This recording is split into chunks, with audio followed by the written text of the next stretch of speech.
we're coming into class and he's writing stuff on the board in a list format. And it's like 1 apple juice carton, 1 styrofoam cup. I'm like, oh, this is like his list of trash. Then I'm like, he fully steps away and he's like, okay, like start handing in your lists. I'm reading his list on the board and I go, wait, that says right there, 2 cups of and half a plate of you know what. I raised my hand. I said, Mr. Shaw, I don't know what. What do you have 2 cups of and half a plate of? He said, human waste. Manic Pixie Jump Scare. Hosted by Quinn Murphy and Becca Hobart. Hi. We're Quinn. And we're Becca. And welcome to Manic Pixie Jump Scare, a podcast where we talk openly about our shared delusions, passions, and love for each other. My goodness, Becca. Here we come again. Yeah, we're getting better and better. I know. I fear. I so fear that. I fear I'm so scared. Oh my God. I find myself constantly scared of the world. No, do you know what I've been thinking about? Evan Ross Katz, who I follow viciously on Instagram, posts this a lot. But Nicole Kidman did this interview. I'm trying to find the screenshot I took of it. Not Nicole. It was Nicole. Nicole gave us an interview. And I swear to G, I have a screenshot of this. Oh, and the headline, it was to like the Independent, and the headline just says, Nicole Kidman says she cries often. Everything is so deeply sad. I need to look up her natal chart. Have you also seen that clip of where like Reese Witherspoon asked her something and Nicole was like, Reese, do you ever think about death? Because I think about it all the time. Nicole is not playing around. No, you can't be that as accoladed of an artist without experiencing some sort of like melancholia. So true. I'm gonna sidetrack us already because Lauren the other day was talking to me and she goes, and I can't wait to go to AMC to see that lady on the screen. I knew. She is the AMC lady. We come here to feel. Heartbreak feels good in a place like this. Peace like this. She is so amazing. Oh my gosh. Also, I don't know if you watched The Northman, which is that movie with Alexander Skarsgård, and like it's done by the guy who made like The Witch and like that type of film, but it's about the original Vikings, and Nicole Kidman is in it. And I was like, we're gonna place her in the year like 1010 with a lace front. like I just don't. She is so modern looking, especially because like she definitely has had work done. Yeah. That hey, you have to slay, and I always believe that. Becca and I are fans of body modification. Yes, 1000% yes. But I don't know if I would body modify and then pretend to be an original Viking. I just thought that was interesting. Yeah. Yeah. You getting like booking a Viking role with all your tattoos and stuff. A Taylor Swift Jennifer's quote. body, like yeah. A Taylor Swift quote around me. Like, yeah. No, literally. Yeah. Well, Becca, what have you been up to this week? I know last we spoke on the pod, at least, you were about to celebrate your 22nd birthday, and that has now passed. So what was that like? It was really great. So last year for my 21st, as you know, because you came to my birthday party, I did. I went kind of like all out. I did a lot of fun stuff. I vlogged the day. I vlogged again. To my knowledge, Randy Jackson did not view my Instagram story this year. And honestly, I get it because I bullied him last year. What can we say? And you compared him to Joseph Stalin and this year Hitler on our podcast very recently. That is fair enough. Very recently. Thank you so much for bringing it up. That is so true. No, it's not my fault. It's not my fault. But yeah, it was fun. I went to the mall with my mother. Yeah. We just kind of hung out. I got myself some treats. Just so everyone knows, PacSun is definitely still going out of business as they have been for the past 4 years. So everything's on sale. Go ahead and get you some stuff. It's going out of That's business. I didn't know that. I feel like they're always on the brink. Like, Everything that's in a mall is ultimately. yeah, that is But true. when you said mall, to flash back to our first episode, Mm-hmm. your aesthetic is very mall core. uh Like you look like a girl hanging out at the mall. do you see me blushing right now? Yes. Because I love that. malls are very McBling. It's very like Mean Girls. Like I associate your style Yes, very with like what was going on in Mean Girls. I think so And too. a lot of the scenes in Mean Girls took place in a mall because it was like it was all the Yeah. rage. No, I love it. Speaking of, did you watch the American Eagle documentary? No. Oh, that's a good watch. Is that a Vice documentary? No, it's on Netflix. Oh wait, do you mean Abercrombie and Fitch? Oh yeah. Okay.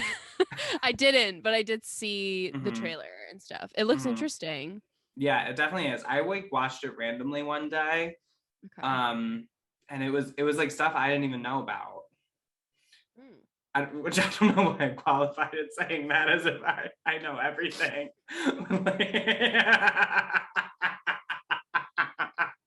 Oh,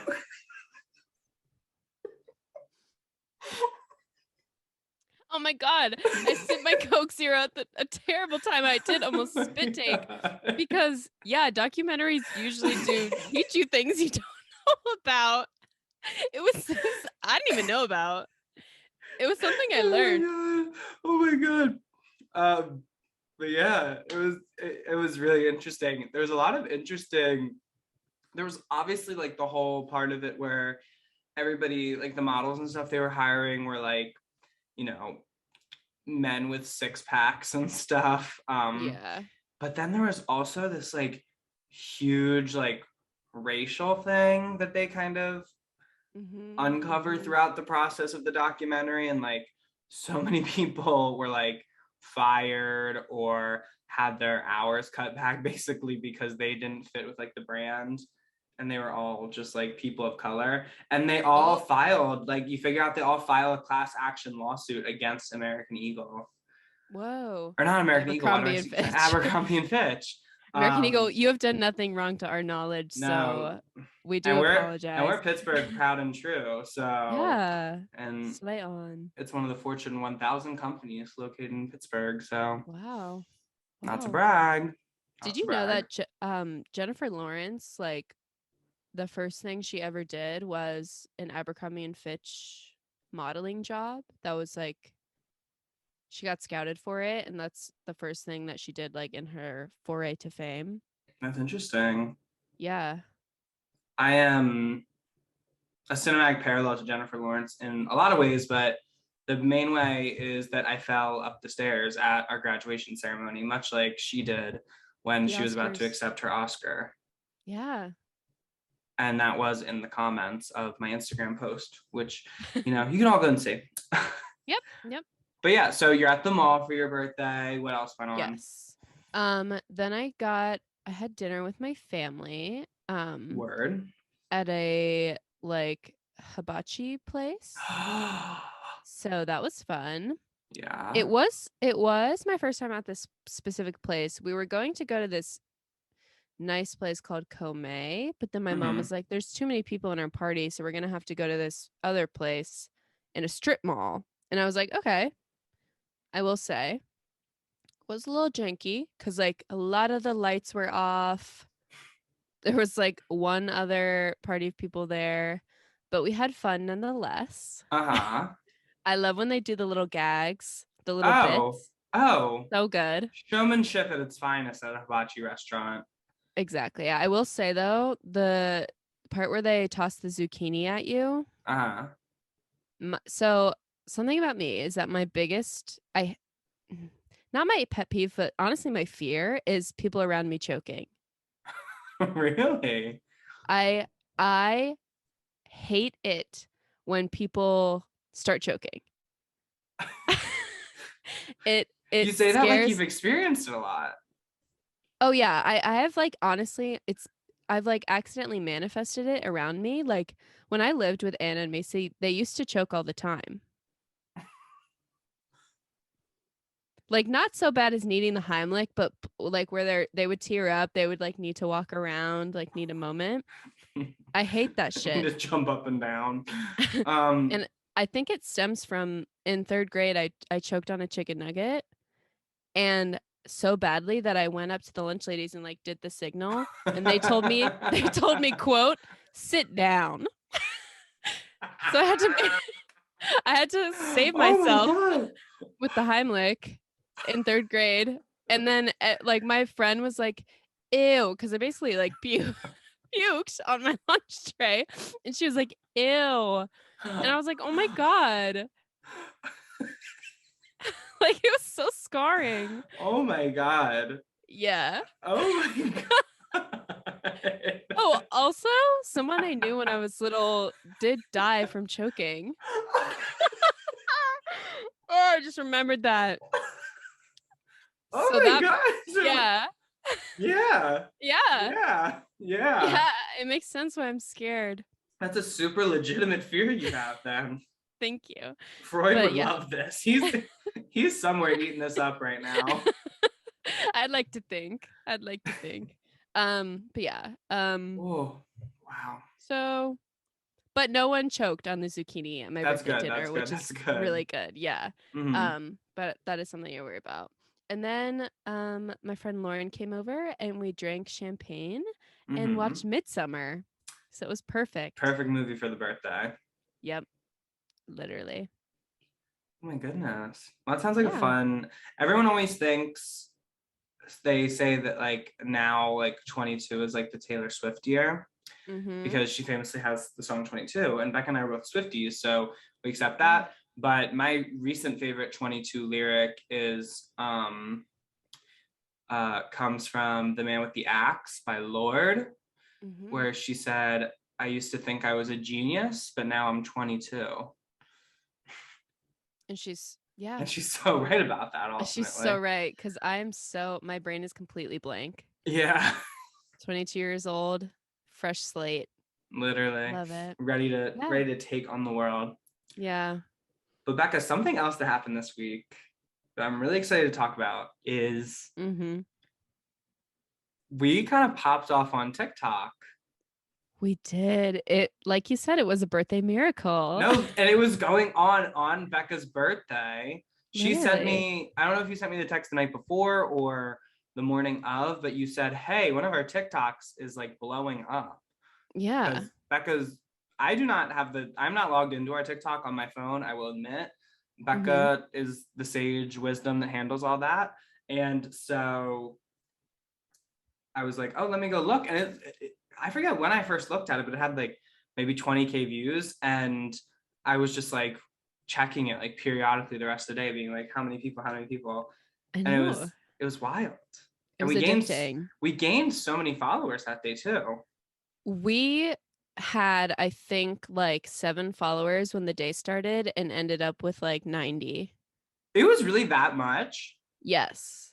That's wild. Which is honestly awesome. So that means that also like because I'm logged in, I can see that like I think overall it led like a couple hundred people to our page, like to actually view Mm-hmm. the page. And that Yeah. means like 1/3 of them followed us. Yeah.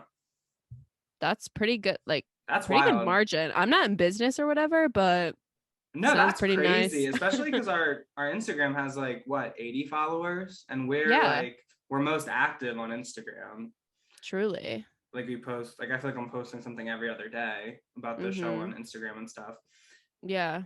But yeah, there is something. First of all, TikTok's like crazy because just how it works is like no other Yeah. app, and that you can truly like it has truly democratized things where you can Mm-hmm. just like we can post a video and if it, it could blow up, it could Flop. flop, it could do whatever. Yeah.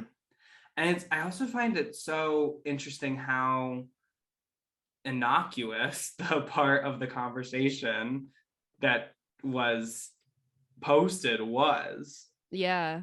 Because it was from the third episode, or no, fourth episode, The probably. 4th episode. The Yeah. 4th episode, where Becca and I talked about our astrological charts. And at some point, Becca and I just talked about how we didn't like to be yelled at.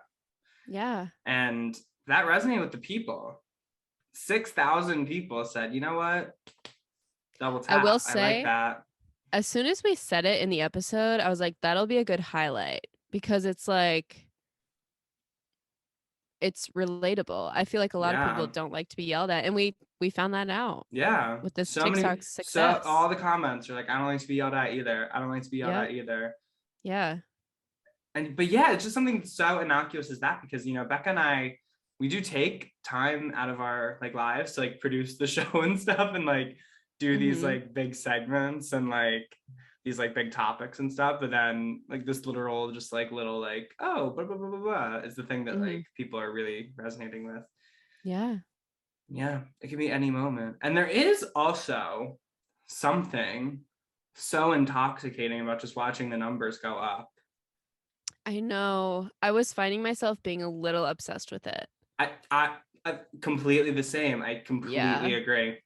I was telling everybody I came into contact with that day, I was like, look at this.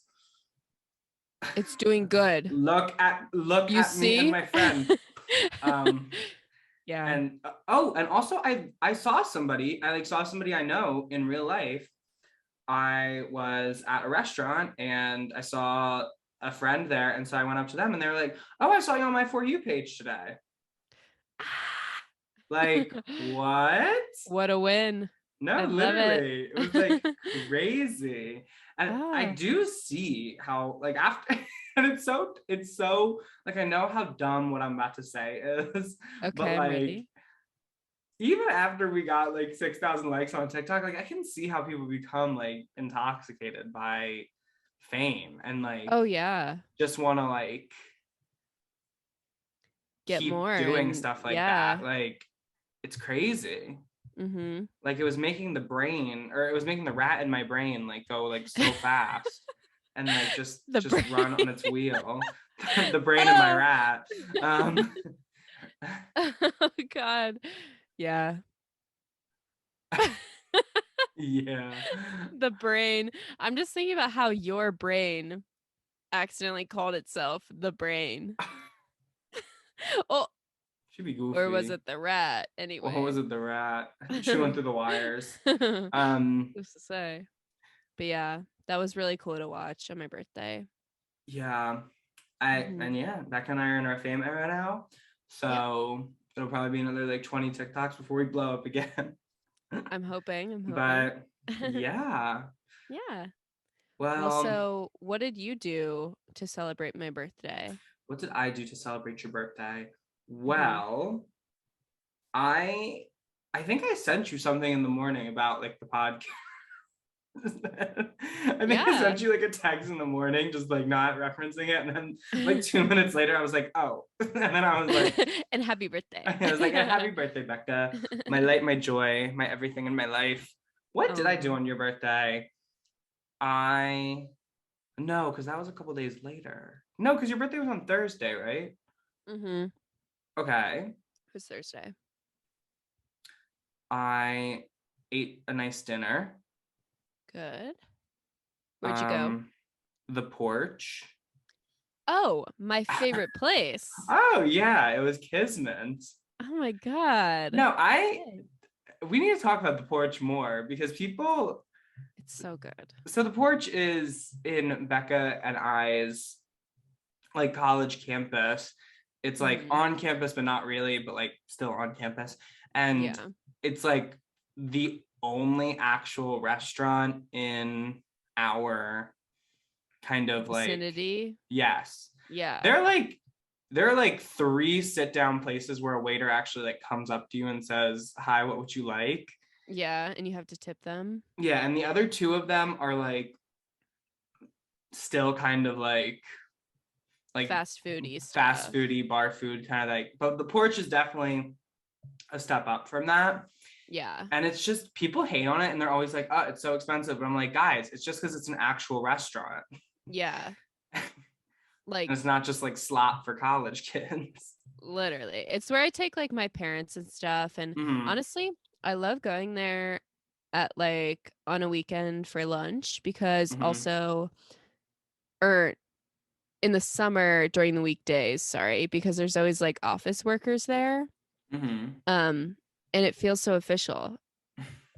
I'm taking my Like, lunch break. I just love it. Yeah.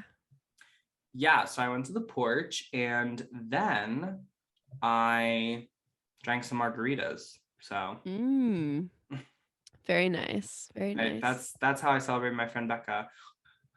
Okay, well, I believe Becca and I are now adequately caught up. And Yep. so, as followers of the show will know, in an MPJ first last week, Mm-hmm. we decided to bravely have our first two-part episode. Yes. And so last week we discussed our freshman and sophomore years of high school. And this week we will be discussing our junior and senior years of high school, which, gotta say, that's really when the magic starts to happen. Mm-hmm. And the dark magic.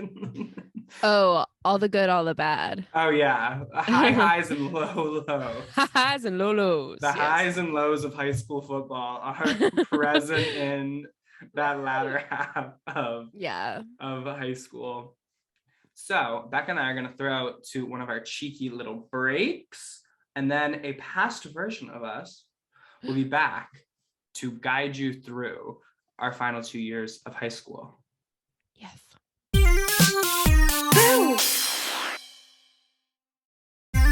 Guys, I'm scared. All right. Well, So junior year, should we Becca, move on what's to 11th happening? grade? Yeah, this is where it starts to get Well, serious. this is the big one. Mm-hmm.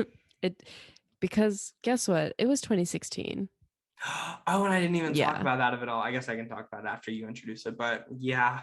Because yeah. Mm-hmm. So this is a point in my life where a lot of stuff changed because my two best friends at the time um were less like just like less involved in politics, like caring about politics than I Mm-hmm. was. Yeah. And so I was starting to get pissed off. I was like, what's going on? You This gotta was see what's also when I was like happening. getting really close. Yeah. I was getting really close with Lauren, who was like a similar thinker to me. Mm-hmm. So we were like coming together as one as well. Yeah. And yeah, the most significant point in my 11th grade year was the day after Trump won, Mm-hmm.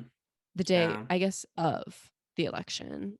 And I came into school because I had tried to stay up for the results that night. Mm-hmm. And then like fell asleep, woke up to the news, and I was like, oh my God, That's a terrible okay, I feeling. I just gotta get remember ready and go to school. it. It's so awful. And I was Yeah. like, I had an AP World test, so I had to go. You couldn't miss this test. Mm-hmm. I was like, this is a cruel, cruel joke. And I got to school and my two friends came up to me, and were kind of like joking about it. And I just started crying, like so hard. I Mm-hmm. started crying. Yeah. And then I was like, okay, like I need to walk away from you two. Mm-hmm. And I met up with Lauren. Lauren was also crying. Lauren went home for the day, famously. Quinn. I literally cried in like every single class period that day. And then me and those two friends like basically just started drifting apart at that point. Mm-hmm. And the one had been my friend since like elementary school. So that was Mm-hmm. like crazy to Yeah. like just have your world kind of shook up like that. Mm-hmm. Um, but so I did that. I got really close with Lauren. I was still playing sports. I was thinking about Pitt at this time also. Um, I'm trying to think of what else was I oh, I no, this was actually that was a 12th grade event, so I'll save that. But yeah, that was the most significant. I started wearing my glasses again for some reason, junior year. Mm-hmm. I also got my first C in a class ever, and that was Oh, pre-calc. it's tough. Yeah, Yeah. pre-calculus, and I was shocked. I didn't need to take that math class, but I did for some reason. I've never been good at Mm. math. Yeah. So, and I also I needed help and I didn't speak up. I was falling so behind. I was like, it was bad. It was very bad. But yeah, so Pre-calc that, pre-calc is tough. My junior year, I almost got a C my first semester. it, it hasn't, it didn't happen up to then. It hasn't Mm-hmm. happened since then. And honestly, because it just seeing it on a report card just made me sick to my There's stomach. something demoralizing about it. Which like honestly, like I can Mm. recognize that it doesn't really matter. Oh Like that no. grade did not affect my life in any way, but like No. in the moment was like this is gonna ruin me in my It felt like the future. end of the world. Yeah. Mm-hmm. Literally. Yeah. Yeah. But it's okay. Yeah. So with the election of Trump of it all, obviously it was like a very fraught time at my Mm-hmm. school. That was probably another big part of like it was during my sophomore year. And yeah, I was like one of the only kids who was like liberal and like and going to like an all boys school during like the barstool conservatism movement. Like I need financial compensation. Like Dave Portnoy needs to like pay me Yeah. damages in some way. Like it's truly He owes me a criminal. lot. He owes me so much. It's criminal. Like it's terrible. And so people are just like people just like Trump, obviously, because like obviously it's like part of it was that like people's parents and stuff, because I went to like a private school, and so like there was, wealth accumulating, and so people, and also it was just like I Mm-hmm. was literally around 15, 16-year-old boys who like literally this man getting up there and just like making his whole political brand like being not PC and being like owning the libs and disrespecting Yeah. women. Like it was like, oh yeah, like it was tough. And also my school, so we had right around that time every year, or no, it wasn't, we had Spirit Week. Literally the week of the election, we had Spirit Week. And so what does my school do? Mm. But the day after the election, wait, was this the day? It was either the day after or the day of, but have an America Day. Please. Literally have an America Day. And they were, Dear of course, God. they're like, guys, guys, guys, no political references. Don't you do it. Don't you do it. Don't you do Reel it. it in. Don't do it. But they're like America Day. That won't be divisive at all. And so Mm. Mm. um yeah, yeah, I did see a lot of people weren't wearing it during the day, but definitely like I remember before school somebody was wearing like a Trump like sweatshirt, and I was just like, oh, like this is Yeah. terrible. This is terrible. The biggest event from my junior year is definitely my school's theater department did Les Mis. Oh, okay.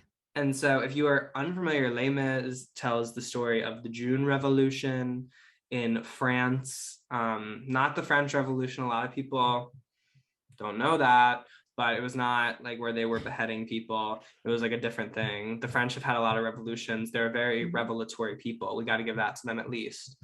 Um, Yeah. and so One thing they're gonna do. basically, yeah, so we did Les Mis. It was like going to be the biggest thing ever. Like it was going to be like our cast. We started with almost 100 people in the cast. Oh my God. Like we started with like in the 80s. Like obviously people kind of like started to drop off and stuff. But and so it was like junior year, I was getting like bigger roles and stuff.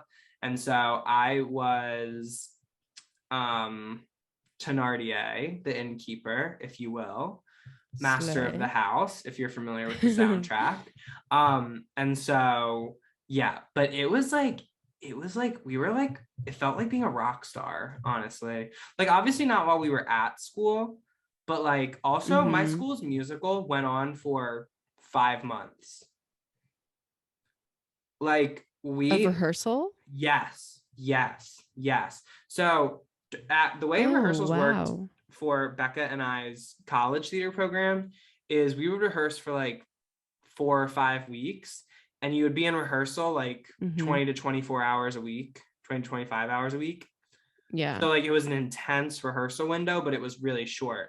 My high school, we had 2 hour rehearsals every day after school, but like it really depended like what got done. Like it just was a little, But Yeah. my musical, like the musical literally started, we would start rehearsals the second week of November, and the show wasn't until the first 2 weekends of March. Oh my God. So November, December, January, February, March, 5 months. So I it guess was like like, only 2 hours. yeah. It ends up being like, or not even the same amount of time, but like, I don't know, it was just long. Like I always remember that. It was long. I was like, That's yeah. so much But time. Les Mis, and it was just like huge. Like we just had a whole push behind it. Like the school was really into it. It was like all this kind of stuff. And so we would literally play to like, I think our average audience was like 800 people. That's that is sizable. Did you Yes, guys have especially like for a like, big auditorium attached to oh my your God, school? our auditorium was comically large, which made it Yeah. hard for like our school because first of all the sound sucked, and then second of all like when we would do plays and shit, like maybe 100 to 200 people would show up, and so obviously like looked like the auditorium was empty, but like it was just Right. because it was so big. But no, like Les Yeah. Mis, it was like almost full every night. Wow. Like we played That's to awesome though. like over our whole run, we played to like over 4,000 people,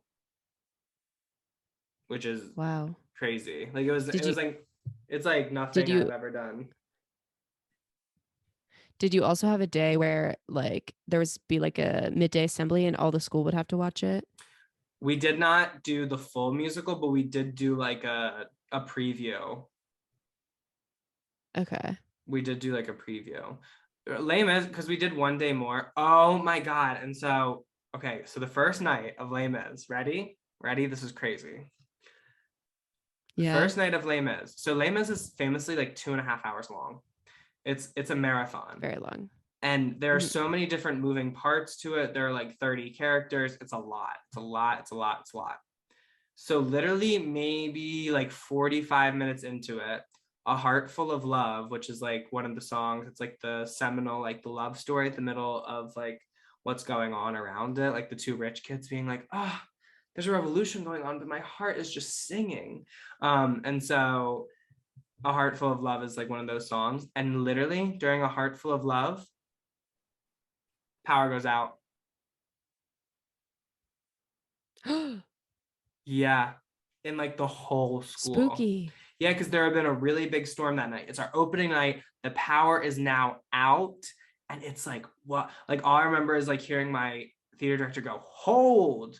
And then being like, okay, guys, we're going to scuttle. And then we like literally scuttled off and we went upstairs. And like, I remember we were all upstairs being like, what's going to happen? What's going on? And then we literally went back down. We The all show we all got our phones and we put the flashlights on and we just did the rest of the show.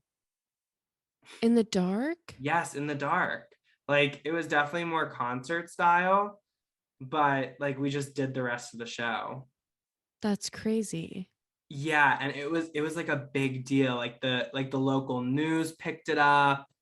The like and it was like a bigger boon to like our ticket sales and stuff because like everybody was like, oh my god, these kids performed in the dark, oh my god. And when you go back and watch like the video that went like kind of like locally viral is us doing one day more, Mm-hmm. um and we sound heinous.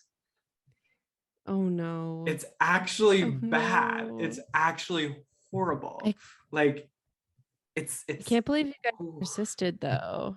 Yeah, no, we pulled and I we would did the call whole it. rest of the show. Like except for okay, there was one That's insane. minus one of my songs because it was so hard during the final song. There's like one more there's one more like it's kind of a reprise of Do You Hear the People Sing, which is another like really famous song from the show. It's like, do you hear the people sing, caught in the valley of the night? And part of the gag of the Mhm. show was that people came back, but as different historical movements throughout time, or different social justice movements throughout time. So like there were people to represent like the Okay. civil rights movement. I was the Names Project, so like AIDS advocacy during like the Mhm. 1980s. Some people were like, oh, the first night a girl had like a reproductive rights sign that was like, keep your Whoa. rosaries off my reproductive system. I think that's what it said. Mhm. And like that was like not good. Like we had to have a whole come to Jesus about it the next day. And like our principal Oh. basically like twisted our arm into like being like, okay, we can't use that anymore. Um, but yeah, that was like the Oh gag. And so no. like we would come like they spent this whole time being like, oh, these righteous people taking it up. And then like the whole gag was that like, oh, if you think these people are righteous, then like all these people throughout history were doing like literally the exact same thing. Mhm. And so like if you have any like Wow. resistance to what they're doing, you're like, why is that? Take a A look. little bit of a hypocrite, yeah. Yeah. And so Inward. that Wow. was the gag of the season. And so yeah, also Mhm. during junior year, I told friend. So after like 7 months of having a crush on him, I told Mhm. friend that I was like, hey, Yeah. I have a crush on you. And he was like, I like that's so you. tough for you, actually. Um, That's gonna suck for you. that's tough for you right now. Um, and so yeah, I also had to I had to contend with that.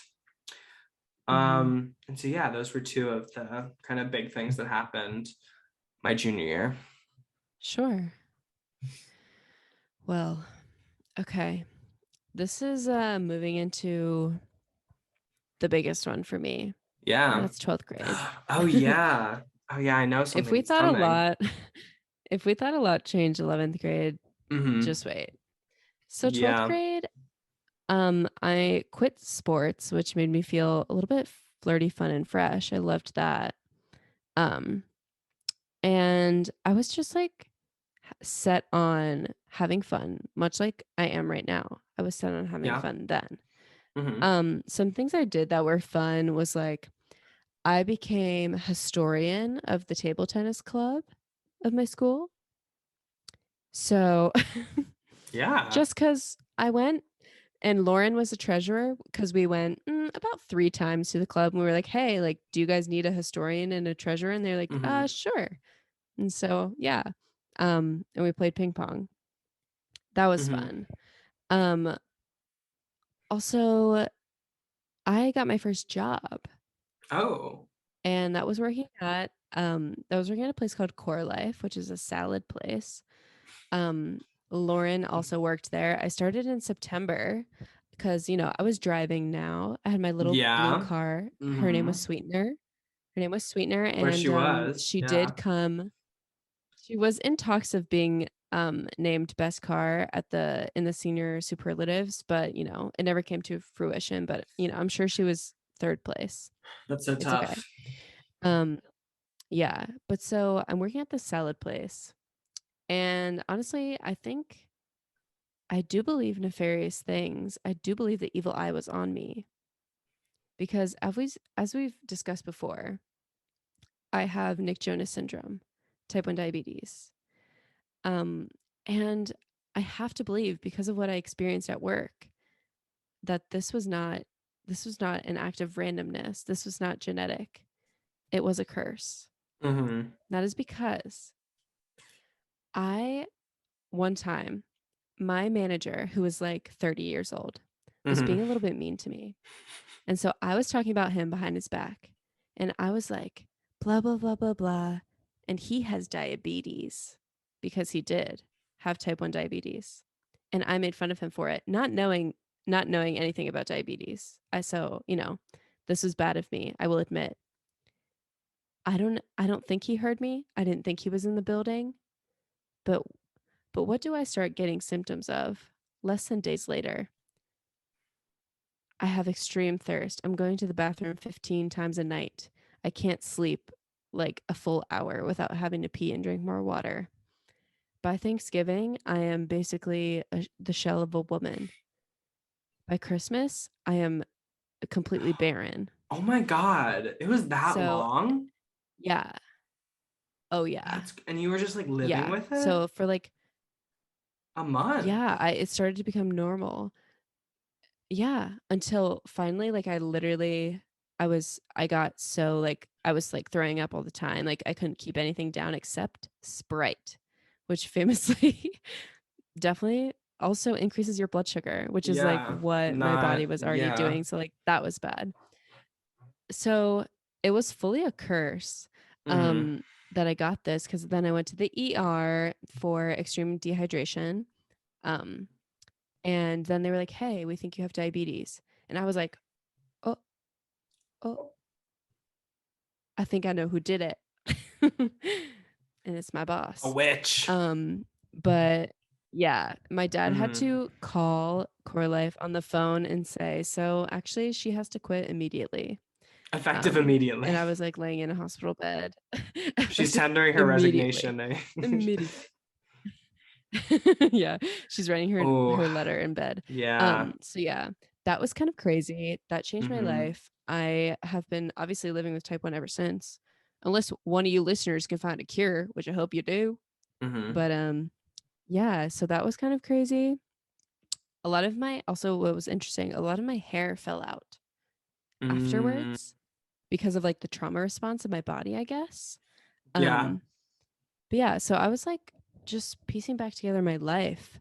I'm so glad that I wasn't in college when that happened and I was 17 years old. Um, because that would have like really been detrimental to my college experience. Mm-hmm. But being home, I was able to like kind of chill, take it slow, Yeah.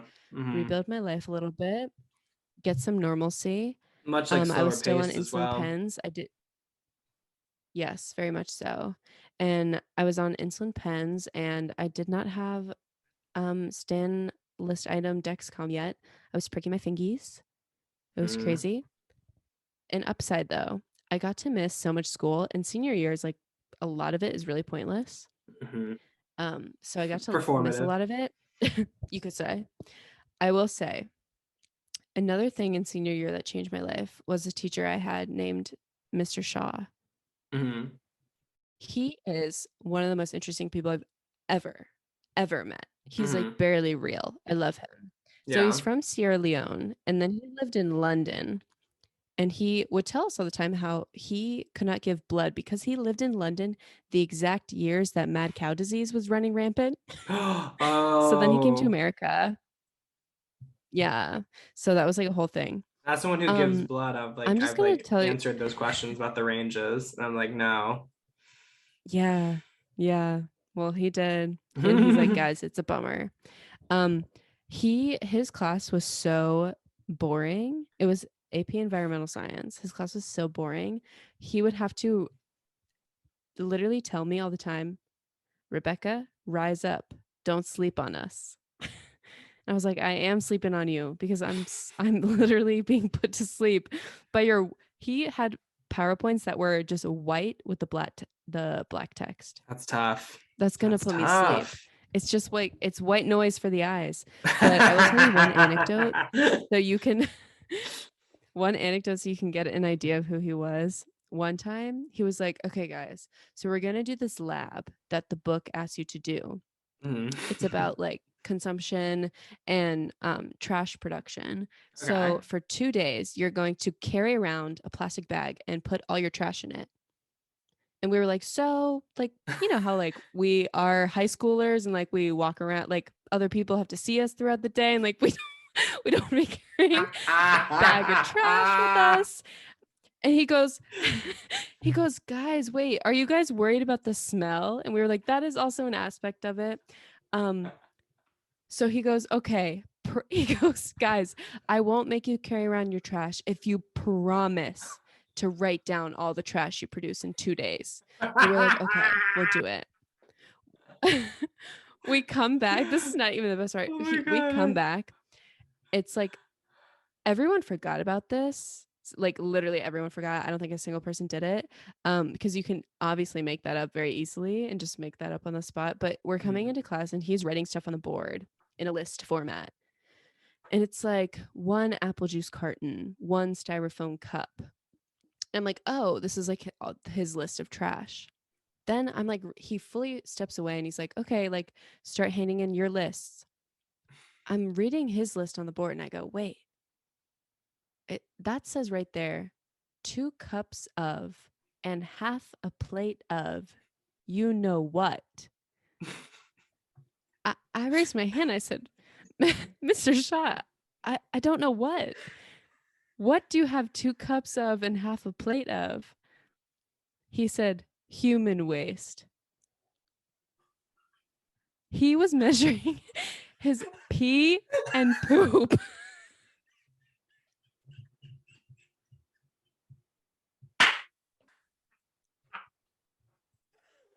Oh my, oh my, oh my, I said, wait. Like, that's so disturbing, first of all. Second of all, plates are not measurements. Half a plate is also a lot of surface area. Oh my god. I was like, why didn't you just do cups and cups? He had them for the different states of matter. Because one's a liquid and one's a solid. Oh my god. But plates aren't measurements, and he's a scientist. Wow. So we just absolutely started crying, laughing. So were you like I've never been so scared. I literally go, you wanted that in the waist? He was like, oh, maybe not. The smell Crazy. would be really bad. Yeah, definitely would be detrimental to our social. Shaw. Like, he's the best. There's so many other things that he did, but oh wait, I have to tell this other one where he this is short because my friend Neela had him also, and she came up to him while I was talking to him in the hallway, and he goes, oh, Neela, do I have you today or tomorrow? And she said, oh, okay, so you had me last year. Oh. I was your student a full year ago. Okay. He goes, that's right. He was that kind of guy, just floating on air, had a great time. Yeah. So he was a fundamental part of the joy of my 12th grade year, just because there was so much going on. I loved it. I laughed so much in his class. When I wasn't asleep, I was laughing. Yeah. Yeah, and then pretty much from there, Oh wow. I just kept on living. I went to prom. Lauren went with my cousin, and then I said, okay, can your cousin come with me? And he said, I don't want to go. So the three of us were kind of like a little unit. Prom. I know. I was like, okay, that's tough. That's so straight up tough. That's so tough. Yeah. But yeah, and then I graduated and I decided to go to Pitt. Had no idea what I was doing, but I was going to go there. I wanted to be in a city. Thank God. I thank God every day I didn't go to NYU, because imagine if you would have paid that money. That part. Yeah. Yeah. Mm-hmm. Yeah. Like just for the pandemic to happen. Crazy. Also, that amount of money, period. And then the pandemic on top of it. Yeah. I thank my lucky stars. The universe was protecting me. I am divinely protected because that didn't happen to me. Exactly. I didn't understand at the time. Oh wow, Becca. I don't know if I have like a Mr. Shaw story in me. Wow. No, something I forgot to mention that was really important about my junior year is that I revitalized my school's gay straight alliance. So I was very close with I was really close with this one kid my freshman year who was a senior when I was a freshman, and he was basically like the out gay kid at our school. And so he had started the GSA while he was a student, but it had kind of laid dormant. And so by my junior year, I was already getting like, I was like, like this is a thing that should like be happening, especially as a student who's like queer and stuff. And my ASL teacher, who I had for all 4 years, because she was the only ASL teacher, who I was also very close with because she was like the only teacher I had all 4 years of high school. She was a lesbian, and she actually was like the faculty advisor for our GSA. And so Lovely. I went to her and I was like, is there any way we can like get this back going? And she's like, yeah, if you want to do it, you can totally do it, and I'll be here to support you. And so we just started it one day. We used to meet. So my senior year, my school started having an activity period during the day. It was called flex period. But before that, you either had to meet, my school got out early on Wednesdays, and that would usually be our activity period, or we had G days, which are our cycle, like our classes were on a cycle. And so then on G days, the last part of the cycle would drop off, and it was called G6. Okay. And so that was another activity period, but that would happen less frequently than like Wednesdays. Yeah. And so I already had both, because I was very involved. I had Wednesdays were occupied and G6 were occupied. And so what did I do but had GSA meetings at 7:30 in the morning? I am. Yeah. Wow. Yeah. Good My for school you. did start later than most schools. We didn't start till 8:15. Oh, that's But nice. yeah, so I like revitalized my school's GSA. I got my friends to come, and then we kind of built it from there. I like did a whole week of programming our first year that was like semi-successful, and like got our name out there as a club. And then we started meeting consistently. But yeah, so by the end of my senior year, we had like 20 people showing up consistently every week. And so it was kind of Love cool that over that. like a 2-year period, I had helped to like build that. And it was really like my baby, because I was like the only person on like the exec board and stuff like that. And so yeah. And then I was also really involved in high school outside of theater. And so I was on my school's Model UN team. I was undersecretary general my junior year, which was, Oh my God. my school hosted our own Model UN meet. And so I was second in command for the planning of that. And the boy I had a crush on was the first in command. Ah. And then yeah, and so then I was vice president my senior year, and he was president. I was also youth leader for our school's youth and government delegation with the crush. We did like me and the crush, we did like everything together. It was crazy. That's But so we were both in sweet. youth and government together. And then we did theater together. Obviously, we did choir. I joined my school's choir sophomore year. So I was like very involved. I was running around doing a bunch of different stuff. And then senior year hits, I am now, like what Becca said, like I was leading. I like was one of the leaders of freshman orientation my senior year. So I helped all the new little freshmen get acquainted. And what?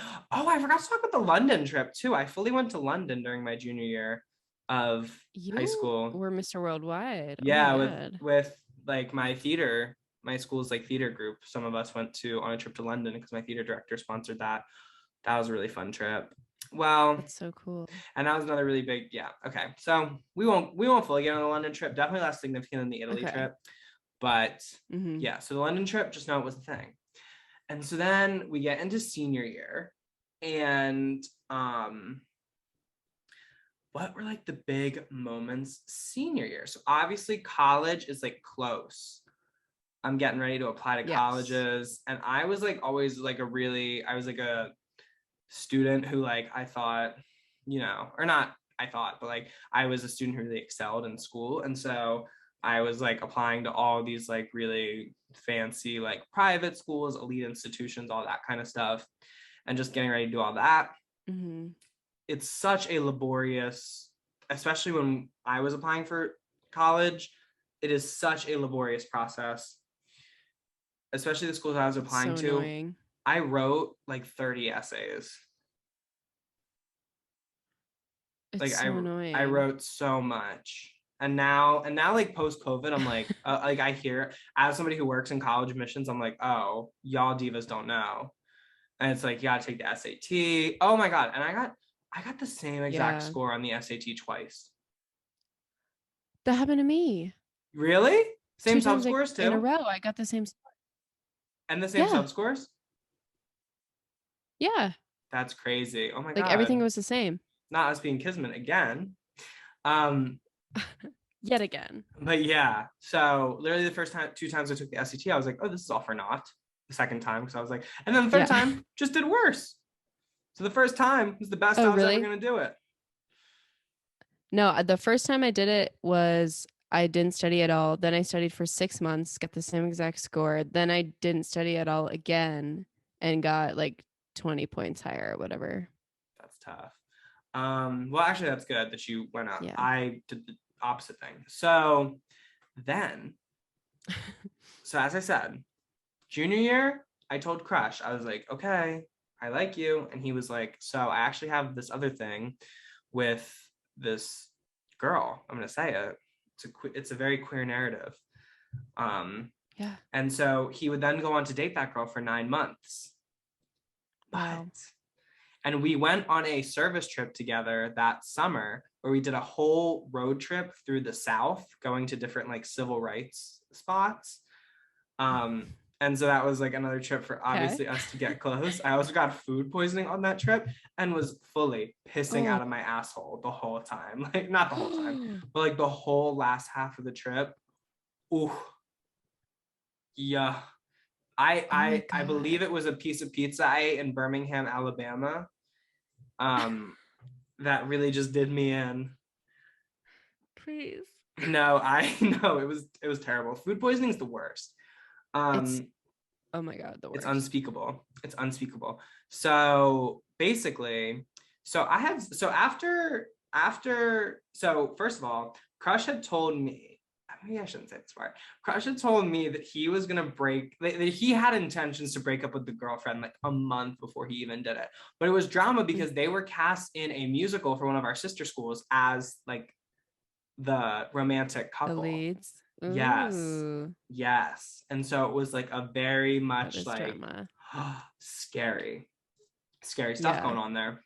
And so he was like, well, I don't know what to do because like, what about the show? And it was just, yeah. And so there's that whole part. And so then they break up eventually. And, some things were happening. And I was just, something about me.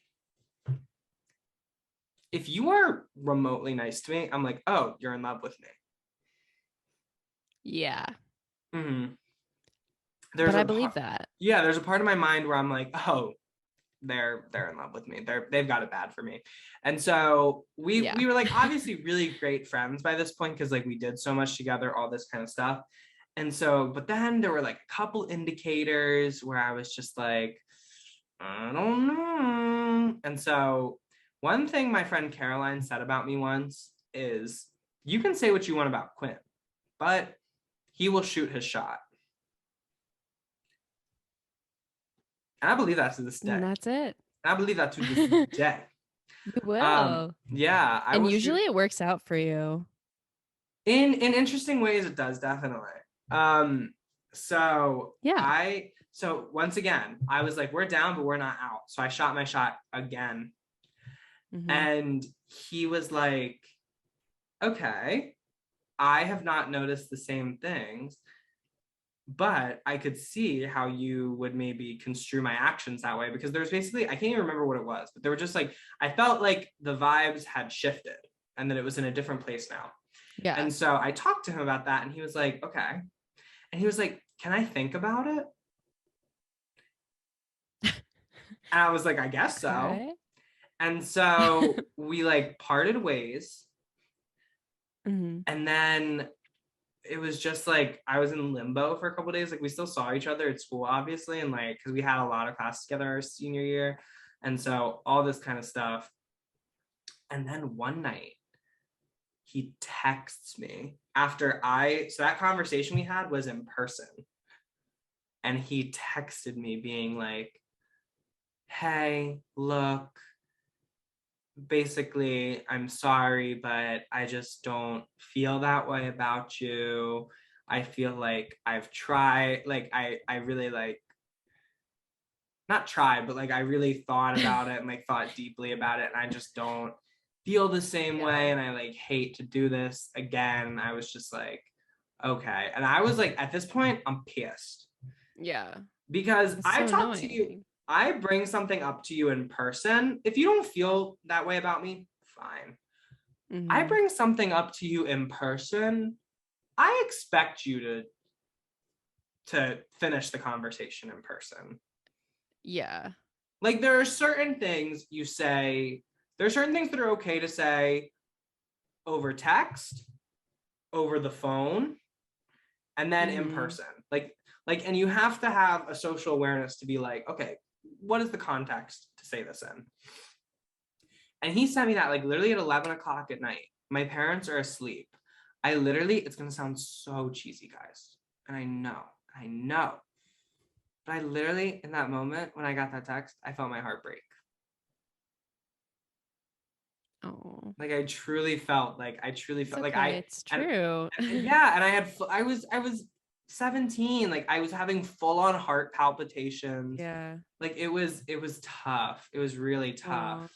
Oh, And I was like, I just got mad. I just got mad immediately.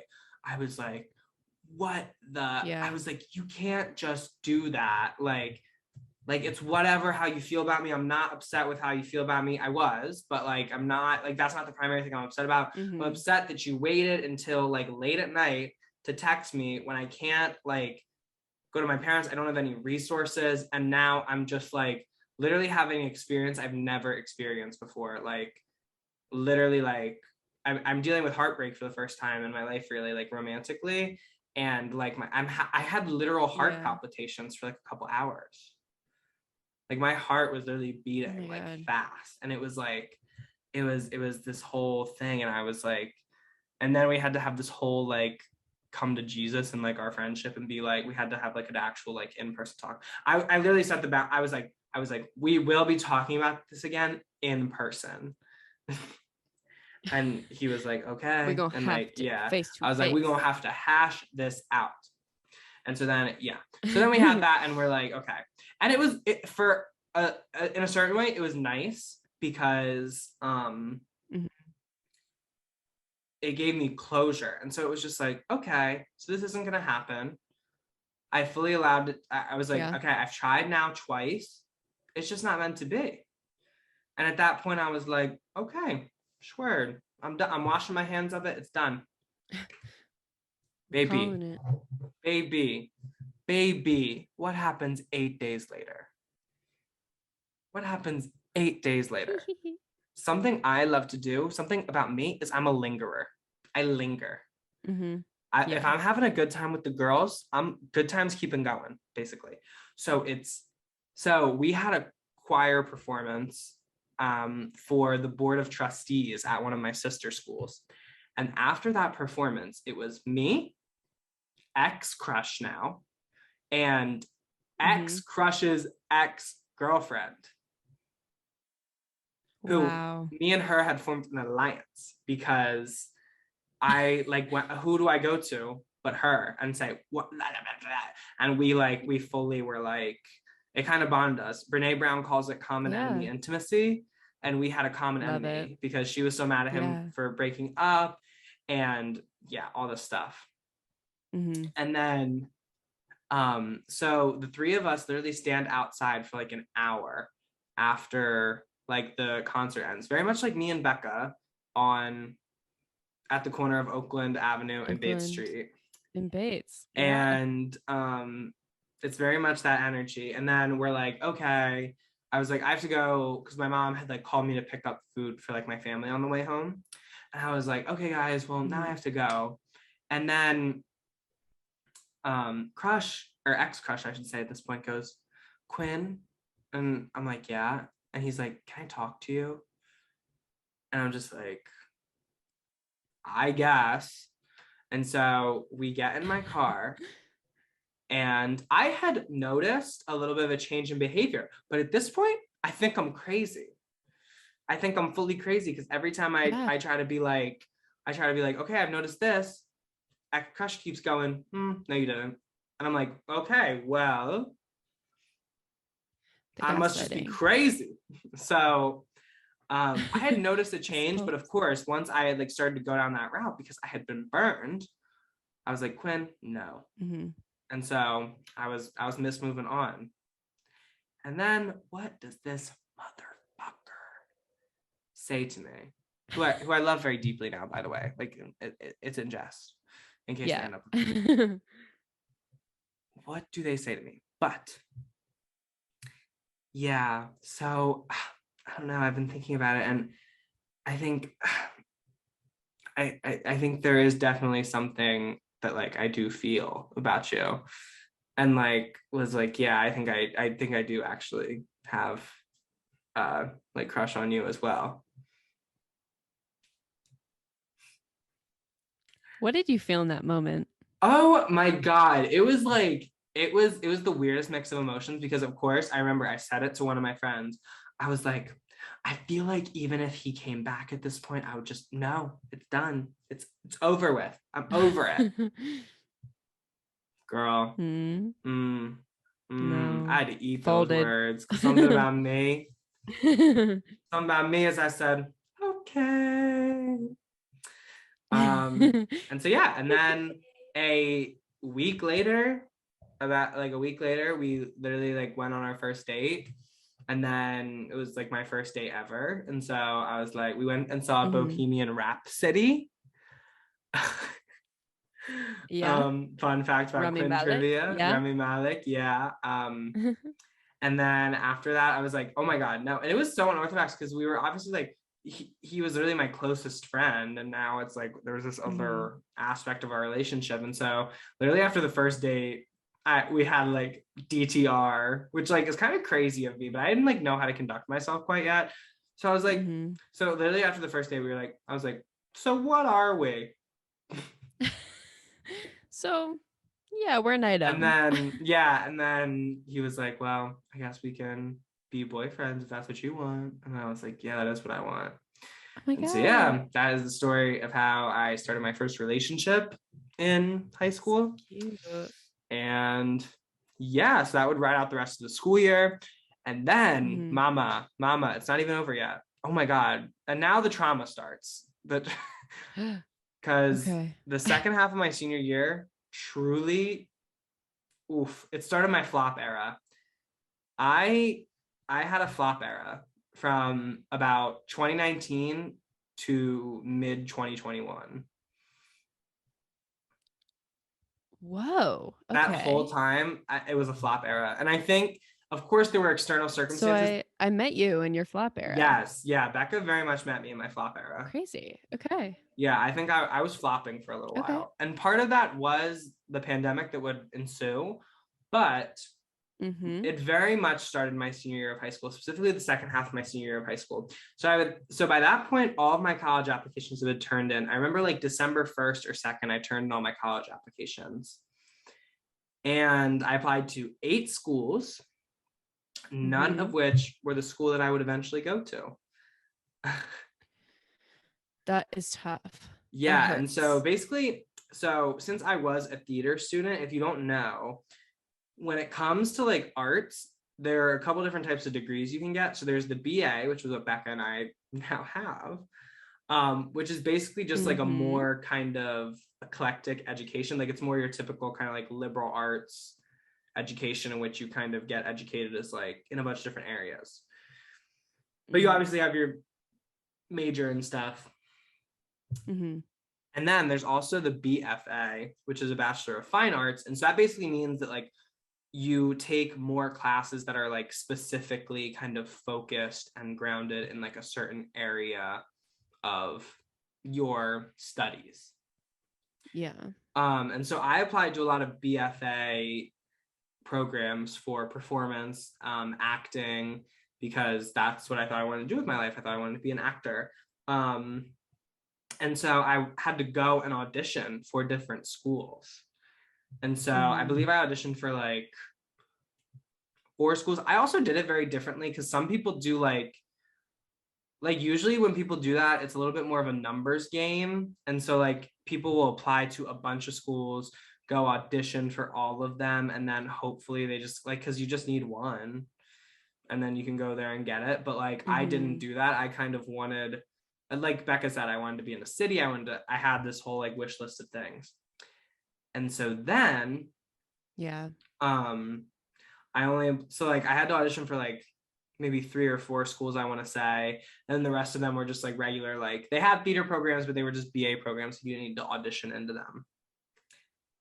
And so as I got into Mm-hmm. the spring and I got decisions back, I got into one of the schools I had originally applied to. And I did not even get into like the BFA program at that school, which was like the only reason I was going to go, because it wasn't like a strong academic school, but it had a really strong like theater program. And Program. so basically it was like, I was like, I'm not going to go here just to get like a BA or whatever. And then the 7 other Yeah. schools, I was either denied or put on the wait list for. What was the school you got into, if you don't mind me? Pace University and NYC. Shout out to y'all. Okay, slay. And then I was Yeah. waitlisted at Northeastern and NYU. Okay. Yeah. Fair enough. But Pace, I got into like Pace the university, but I didn't Mm-hmm. get into like their BFA programs. Yeah. Okay. So I got like, which I had auditioned for. So I got like accepted and rejected by the same school. That Yeah. is So tough. it was very tough, especially because then my now boyfriend is like literally gets a like because like obviously we were like together in like our classes a lot and stuff. He Mm-hmm. literally gets like not only gets into like basically everywhere he applied. I think he only didn't get into like one school, and it was like an Ivy League school. um Mm-hmm. he gets in everywhere he applies. He's getting like good scholarships. He gets invited to the university he would eventually attend for like a weekend because he's a finalist for one of their scholarships. He eventually gets the Oh my scholarship, which God. is a full ride to a Uh, prestigious like university. oh my God. Yeah, yeah, and I don't have a school to go to that I actually want to go to. And this was really like it's still confounding to this day, because we were all really close to our college counselors and our guidance counselors. And so like I remember I was just like it was not at all what I was told college, like the whole experience would be like for me, because I was like honestly a high achieving Right. student. I had all these amazing credentials, I was Mm-hmm. involved, I had great grades, I had like a pretty good SAT score. It was just like I'm like for whatever reason I got super super unlucky. And Yeah. so yeah, that was like a really dark time, because I was like I of course had this whole idea of what my college experience would be like as the student I've been describing throughout this entire podcast episode, and then to have that Yeah. all like shattered, Mm-hmm. it was super tough. And then of course all my friends who were in like the honors and AP classes with me, see them all get these like amazing opportunities and stuff and be like, okay. Yeah. Wait, so then how did you, if that's like springtime, how did you up, end up applying to Pitt? It's rolling emissions. So they're open till April? Yeah. Oh, I thought that they still closed in the winter because I applied for them in September and heard back literally 7 days later. Mm-hmm. Yeah. So then I got to like apply to stuff knowing. Mm-hmm. So I then, if I want a college stay in the picture for me, which like at this point it was like, well, do I even go to college like my first year? Or do I like just take a gap year, reapply, do whatever? Yeah.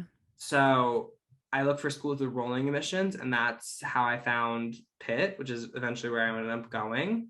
So I applied in early Mm-hmm. April. I did not get admitted until mid-April. And then I Wow. did not end up visiting until the Saturday before decision day. Wow. Yeah. And so, yeah. That Yeah, is it a was quick really, turnaround. yes, it was super tough there for me for a second. And I also applied to 2 other schools, and went and visited them in both of those times. And so it was very hectic coming down to the wire for me. Mm-hmm. And so, yeah. And then on top of that, because theater was a really big part of my high school experience, we had Mm-hmm. auditions for our school's musical in the kind of winter time of my senior year. We were doing The Mm-hmm. Who's Tommy, which is a musical that is based off of Tommy, which is an album by the rock band The Who. Mm-hmm. And so we were doing that, and we were all doing like rock. It was like the first rock musical any of us had ever done. So it was like new territory for all of us. And so by that point, I had started taking voice lessons. I was getting like a lot better singing wise, and it's my senior year. So I'm like, oh, well, basically in the show Tommy, there's one pretty big role, which is Tommy. And so I was like, Mm-hmm. that's for me, girls. I got this. And so basically, so I walk into the audition, and I'm like, I walk into the audition, I sang I Want to Break Free by Queen, and Classic. I knocked their socks off. I don't know how to say it.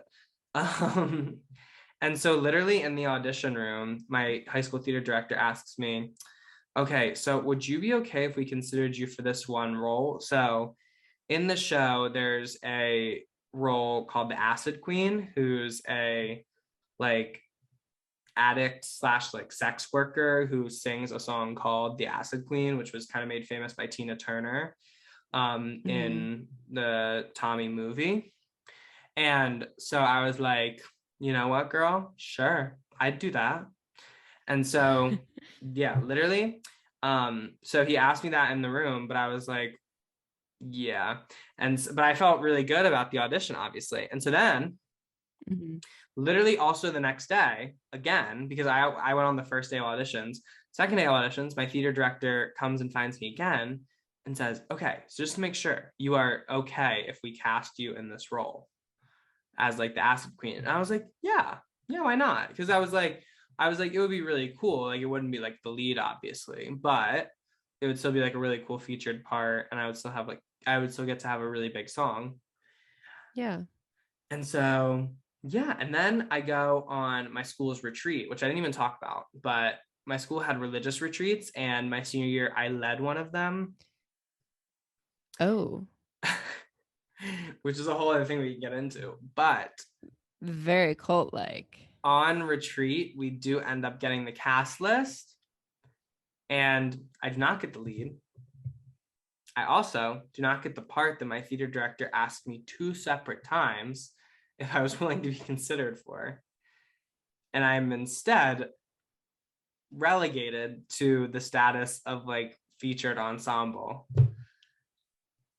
You were betrayed. Yeah, in my senior This was musical. straight up betrayal. Yeah, Oh, wow. yeah. And to make matters worse, I got back.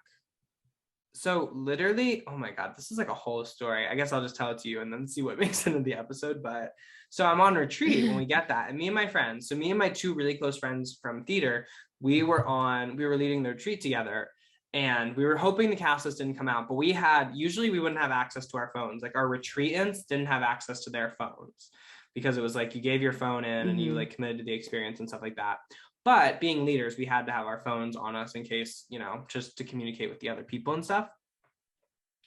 So we saw when the cast list came out, we were like, okay, guys, we're not going to look at it. And then literally halfway through our second day, we like bring up the cast list. And then Tony goes, oh, did you guys look at it? One of my friends on the trip. And we go, no, Tony, we said we weren't going to. And he's like, oh, You really? Because promised. I definitely looked at it. And so then, of So course, me definitely did. and boyfriend, who I'm now on this retreat with, look at our Mm-hmm. phones, and I literally see that on retreat. And I have to be like, okay. And then Oh. I told my mom about it. Oh my God. And this is dark. I'm sitting, and so we were at this weird like nature preserve. for the retreat. I'm in like my little bunk bed cabin and I'm like texting my mom about it and I'm like telling her about the whole thing. Literally everyone else is asleep. My mom sends the text, "Are you crying? Because I am." Oh my God, that makes it so Yeah, much and I worse. was not crying until then, but at that point I started bawling. Yeah, Alone that would destroy at me. night in like this cabin on a religious retreat. And In the so, woods. yeah, and Wow. so then my mother, unbeknownst to me, goes into my school the next day when I'm not there because school is in session, but we are on retreat. She goes into the guidance office and is like, "Hey, can someone help me? My son is on this retreat and I don't think he's like okay." She thought I was about to kill myself.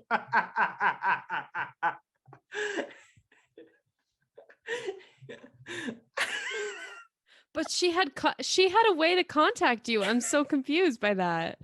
Why would Yes, she I go think around she to just get to wanted you? eyes on me. Like I think she just wanted eyes on me because I truly didn't have time. Surveillance. Like I didn't have time to like actually talk to her like on the phone. Yeah. And so literally Hmm. my guidance counselor who I was super close with and who was one of the like faculty leaders on the retreat comes up to me and it's like, "Yeah, you and I have to take a walk at some point today." Oh my God. So then we like go on this walk and she's like, "So your mom came into our office today." And like I was being a little hyperbolic when she was like, "Oh, he's gonna kill himself," but like Right. yeah. But she She fully was worried did about go your in. mental Yeah, state. she was worried about me. And so I had to Wow. take a walk and like explain the whole situation Yeah. to my guidance counselor. Um and so yeah. Hmm. Um and so Wow. yeah, my senior year was just rough. My I also lost out on a diversity award. So fun fact about my high school is that it was actually the first school to integrate in the state of Delaware, like long before Slut. Brown versus Board. Hmm. That's actually what one of the houses was named after, which I referenced a little bit earlier. Um, Oh. they're called the Quintus Five, the first five students who integrated my school. Huh. So during my graduation, one of them had actually didn't graduate because he went and enlisted in either Korea or Vietnam, and so he didn't end up graduating high school ever. Oh my God. And so my year, he came back and like graduated with our class. That's so cool. Yeah, and Oh so my to honor God. that, they created this award for like fostering diversity and inclusion in the Hmm. school because there's also this Yeah. huge this was during my junior year, there was a or no, during my sophomore year, there was a big climate survey taken and they found out that like this experience of like students of color at my school was like abysmal. Yeah.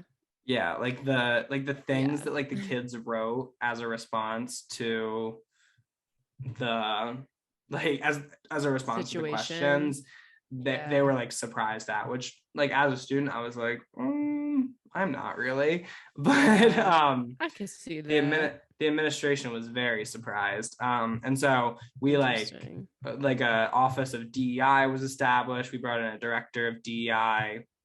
And so there was like an effort by our schools, but like most corporate DEI efforts, it's like at the end of the day kind of empty.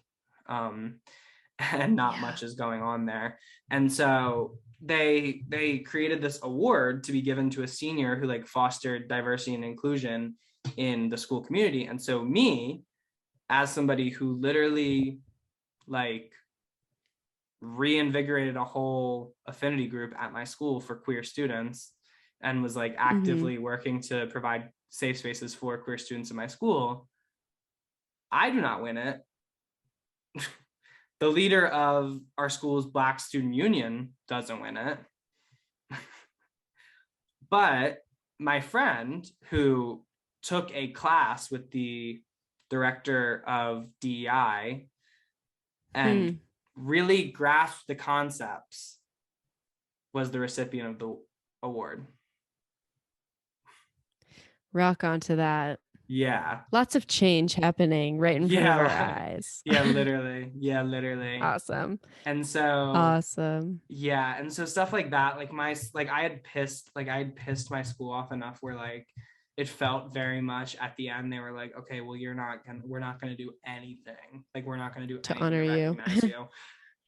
I won a bunch of departmental awards because I had really good grades, but like as far as like school awards, I didn't win like anything, which is Mm. crazy.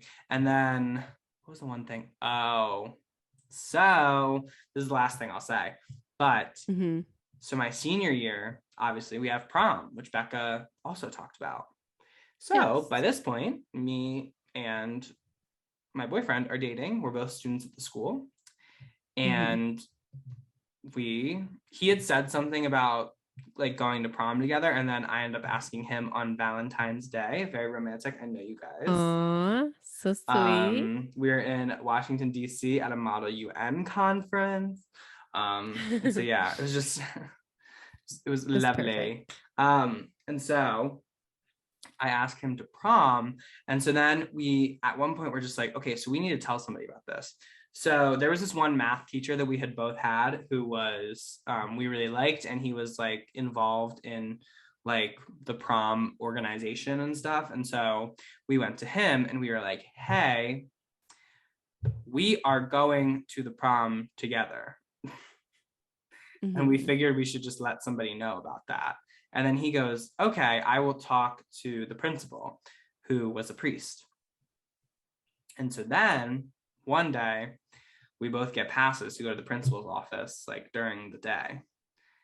And so Ooh. we go to the principal's office together, and the principal has a conversation with us, and he's like, look guys, we're super supportive, you know, we are 100% behind you guys, you know, we just, you know, we're happy you're doing this event. We just, we don't want it to be like a huge deal, you know.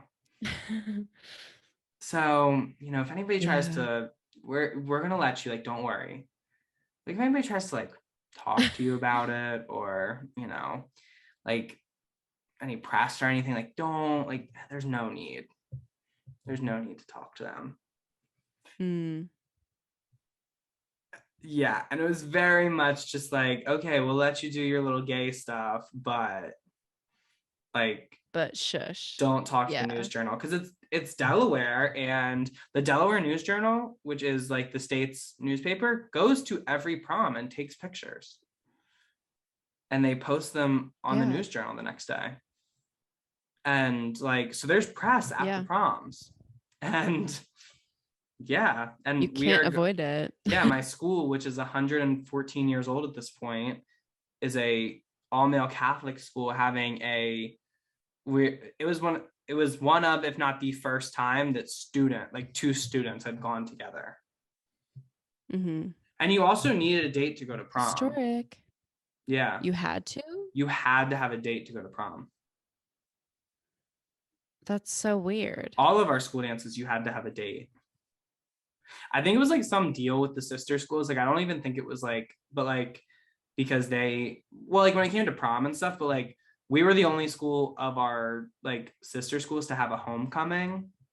And so like you need Mm. a date for homecoming, but I think that might more be so that like the girls have a homecoming dance to go to because they don't have their own To homecoming. go to. Yeah. Yeah.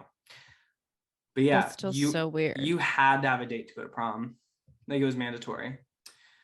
Um that was actually another piece of history made our year. There's this one really like not weird in that like I don't think he could have gotten a date, or like in a judgment, like not Mhm.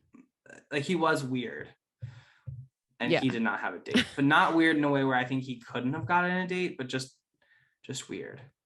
Just weird. Some people are, and that's fine. Some people are just weird, and like not necessarily in like a fun way, like not in a Yeah. way where it's like, oh, like you'll get there, in a way that he was like, oh no, you're genuinely kind of weird and You're unsettling to just me. weird. Yeah. Yeah. um and so yeah, my senior year of high school, it was on Battlefield. Like it was Yeah. Becca and I both, Treacherous. as we've seen through this Very retelling much of our so. journey, We were both kind of It just seems like fighting for high it. school in general, yeah, it was just kind of tough. What had I put it? Fraught and a Fraught fraught time, informative. fraught informative time, and I stand by that. I I stand by that. stand by I that. would stand by that too. Yeah, Definitely. yeah. And Wow. so Well, I'm so I glad we believe survived. it's hard to it's truly like because now I'm thinking of all these different things. I'm like, obviously we don't have I time to like know get into everything, but like there has to be a it's follow-up ep crazy. No, because yeah. yeah, Well, I think for right now, Becca and I are closing the book on high high school. school. Yeah. So yeah, we are going to throw to a little break, and then we will be back for our segments. Ooh.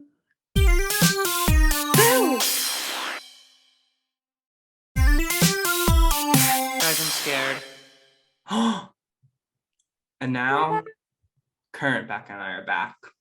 Yes. And as we do on the show from time to time, we love to engage with you, our audience. And as we said, while we were catching up, we did have a little taste of fame this week. Mm-hmm. And one of my favorite parts about the app TikTok is the comments.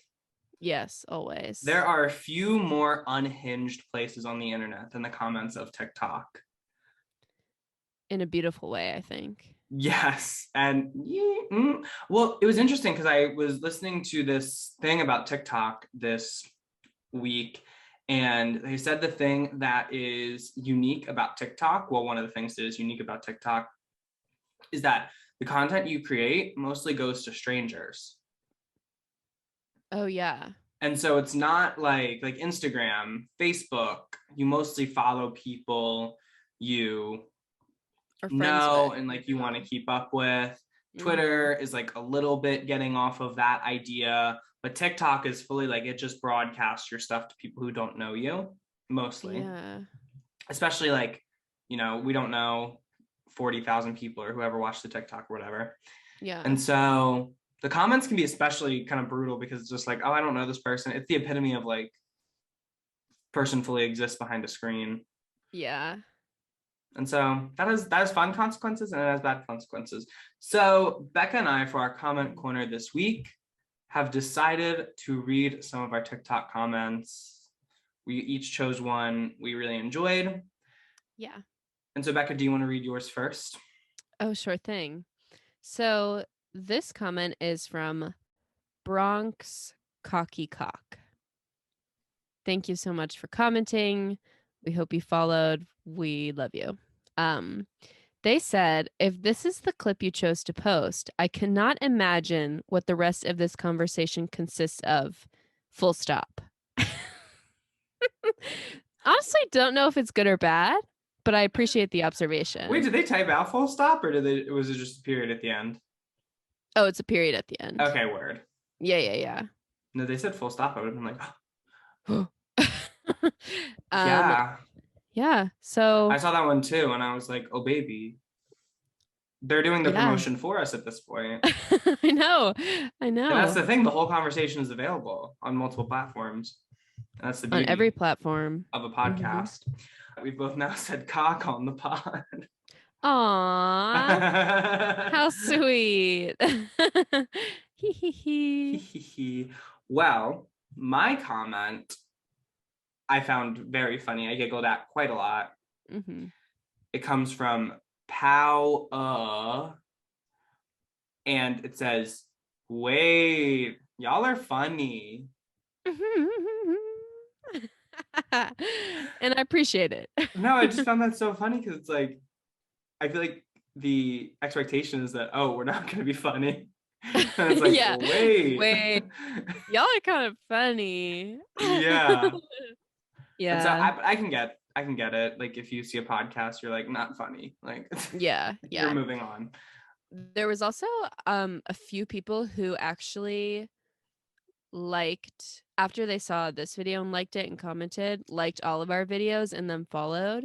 So I feel like now we have some full on listeners that came from TikTok. I would caution, I guess. So that's kind of cool. And keep commenting, guys. Keep yes, commenting. if you found us through TikTok, send us a little email. Yeah. Oh my God. Send us a little Please. email. Tell us your journey being a little. Becca and I also had a conversation this week about what our fan base is called. Yes. And And we kind of so, need your guys' opinions about it, I guess. yeah, we went through a bunch of different ideas. Internally, in Becca and I's internal communications, we like to call you our disciples. Yes. Because you are spreading our gospel. Mm-hmm. And so that's what we call option. you, but it would be a weird thing for you guys to call yourselves. Yeah. And so obviously Becca suggests the little jump scares, which I enjoy as well. But then it like privileges one aspect of our name. So then I was like, oh, maybe it'll be like a thing where people can pick sides. Yeah, I think that's interesting. Like, are you a manic pixie or are you a jump scare?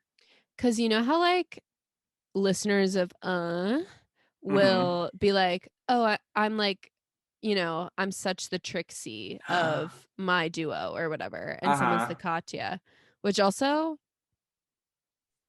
we could talk about me and you being who's the Trixie and who's the Katya. I think I have an idea, but no, I do think often about are people listening to this and saying like, oh, I'm a like Quinn, I'm more like Quinn Becca. or I'm a Becca. Yeah. So, and you know, obviously feel free to do that, but also people could then be like, oh, I'm a little jump scare or I'm a little manic pixie. You know? Yeah. We also thought it could be a fun thing if Becca and I base it off of how we feel about the audience at any given point. Yeah. And if y'all are being so bad. if y'all are being bad, you're little jump scares. Yeah. And we don't know what to do with you. We gotta lock it down. We gotta lock it down. We gotta figure out what's going on. But if you're being good, you're little manic pixies. You just flying around. That's also being the main little character. That's sweet. Yeah. So I guess email in and say what you prefer. Yes. Yeah. What kind of options are we going for? Does anybody, maybe if anybody has a suggestion based upon our prior episodes, if there are any of your favorite moments from the last couple episodes where you want to say, you know what, the fan base can be called this. I'm somebody who loves a reference. Me too.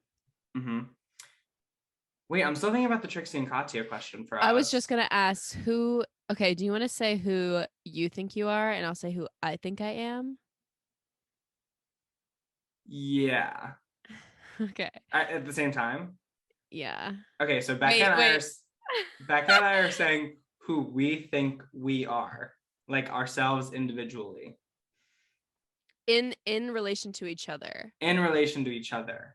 Because I think to other people I would be a different answer, you know? Really? Yeah. Okay. But I think between me and you. Okay. Okay, ready? 3, 2, 1. Trixie. Katya. Yeah.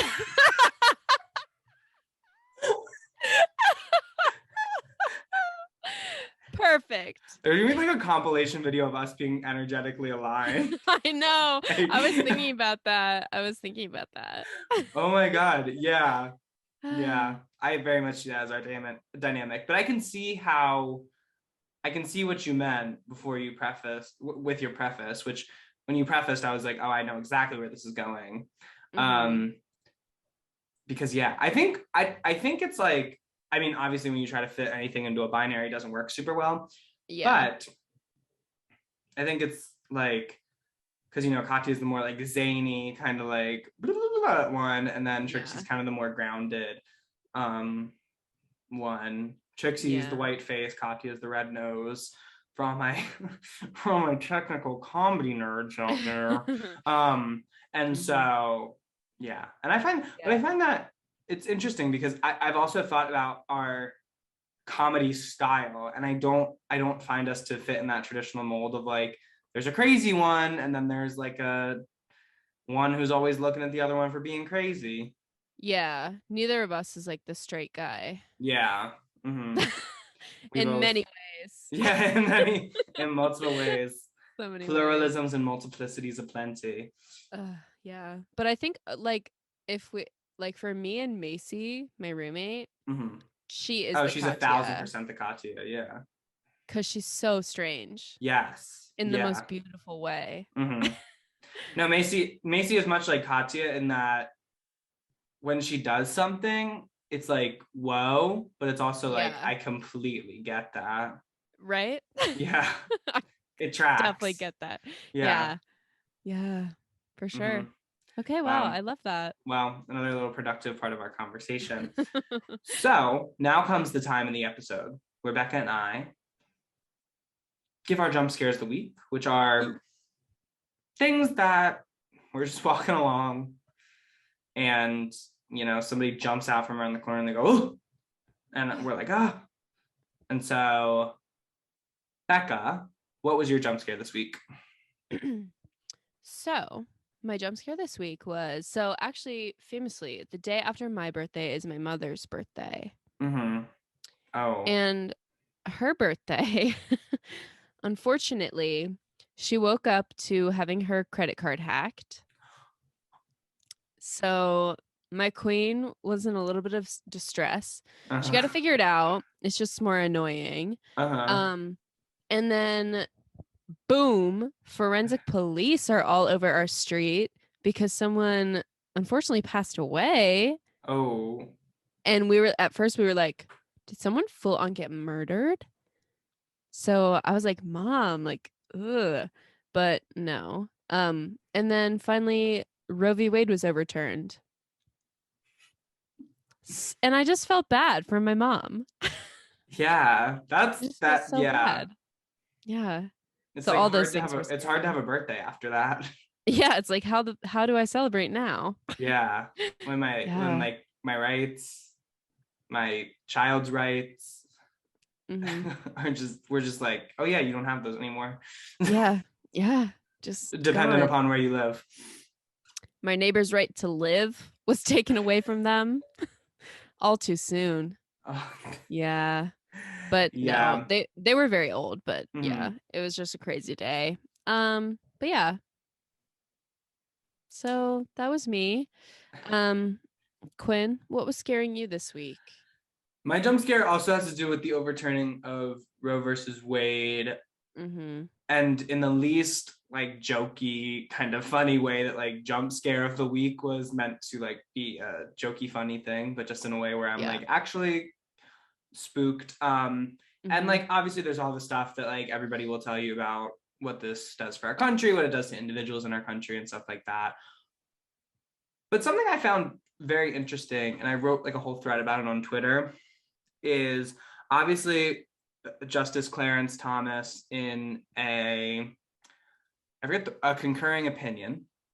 Mm-hmm. Justice Clarence Thomas wrote a concurring opinion, basically leaving a little dog whistle in there being like, and now we can open the floor for reconsidering rulings in Obergefell v. Hodges, which was the case that codified or not codified the right, because none of these rights are codified because they're all wrapped up in legal precedent and not Mm-hmm. actual legislation, because the leaders we put in office never actually legislate these things. But Yeah. they do run on the promise that they will legislate these things for you. And so, yeah. Loves it. Love y'all. And so there was all this other precedent that Clarence Thomas, again, a credibly accused sexual predator, I will remind you in this instance, Yeah. what like put in his concurring opinion.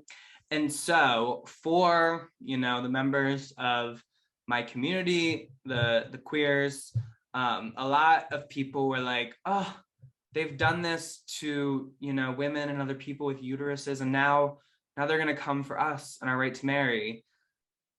And I couldn't help but be bothered by that sentiment, because mostly people who I saw expressing it were cis gay men, many of Mm-hmm. them being white, and it was just very much like,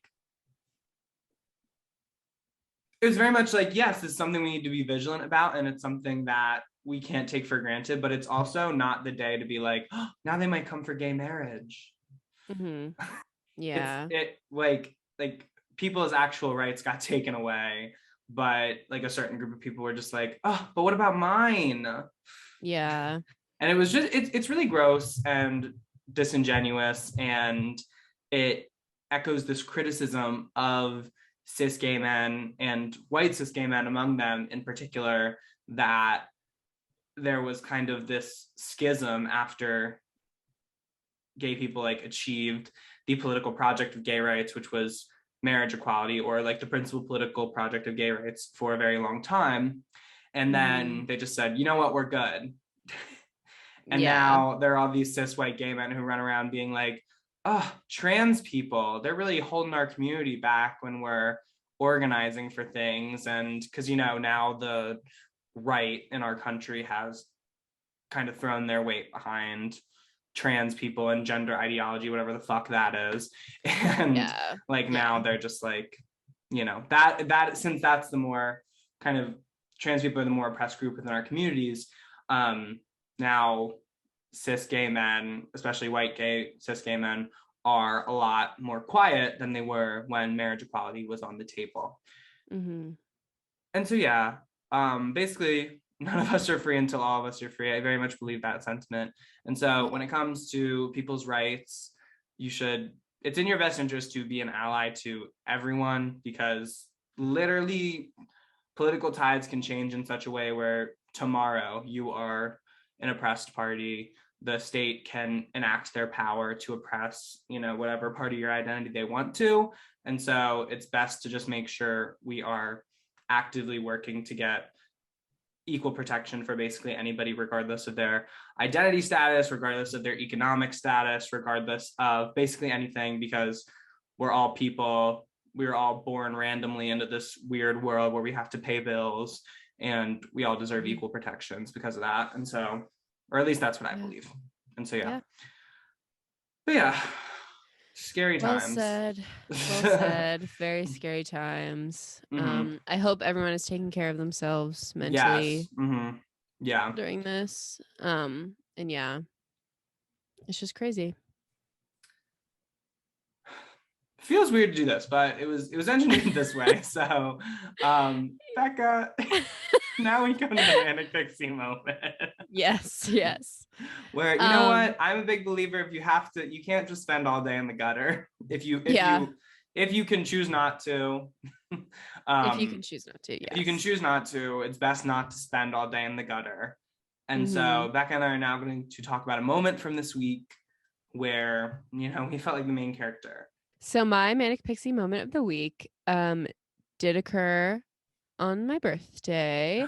Yeah, it did. And just for a little, I'll describe my outfit for the dinner. I was wearing a black mini dress that was sort of like tiered at from the waist down and like chiffony.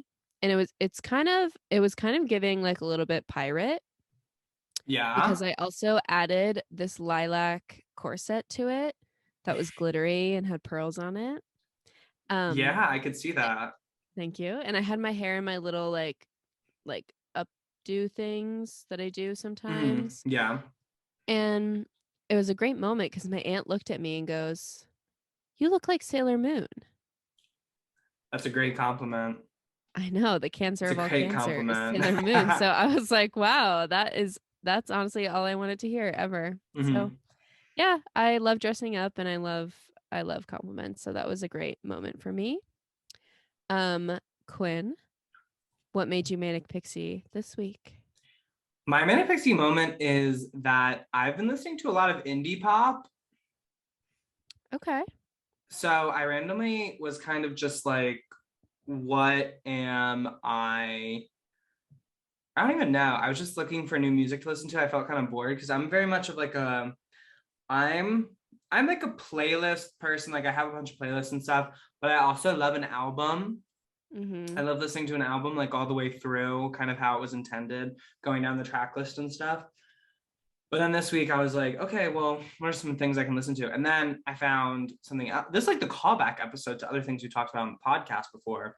But Spotify has all of these different playlists for Heartstopper, which Becca and I talked about it have talked about on the pod before.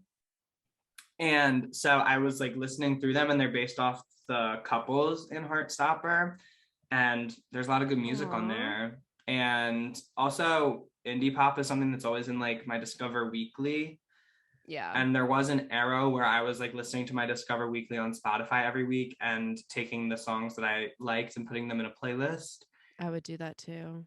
But then I didn't have a playlist to put a lot of the songs because it wasn't like they didn't fit in. Mm-hmm. And now I feel like I do, because a lot of them were kind of like indie poppy.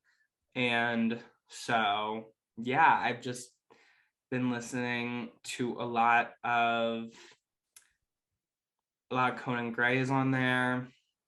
I like Conan Gray. I like Conan Gray's music. His public persona is so annoying to me, though, I have to say. Something I will say is before he ever made music, I used to watch his YouTube videos. Oh, yeah. He is the person who introduced me in 2016 to Billie Eilish and Dua Lipa. Because he talked about them in a video. So I knew about them and him long ago. I am having a hipster moment. And I used to love his YouTube videos. Yeah. Because he's very good at art also. And I would just watch him like paint and stuff. It was cool. No, there was this one. I couldn't find it after I deleted it, but because I listened to his music, Spotify sent me a thing of like, oh, his new album is out. And it was this one like still from his promotions. And I really wanted to tweet it out and be like, guys, the gender roles might have won here. Oh no. Oh no. But yeah, it's Conan Gray. I put a lot of Muna on there, even though Muna is on the playlist. Actually, Silk Chiffon is, because lesbian anthem. Come on, you guys. Yeah, guys. And so yeah, I've been listening to that a lot and just feeling like there's just, something about me. Love it.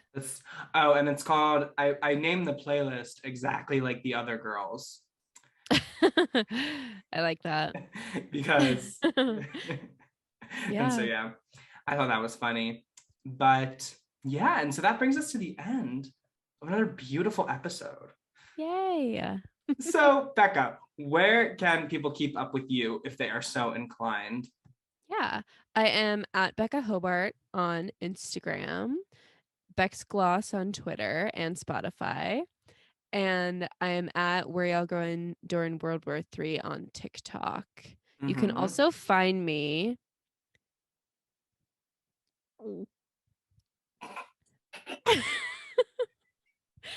Quinn, where can the people keep up with you individually?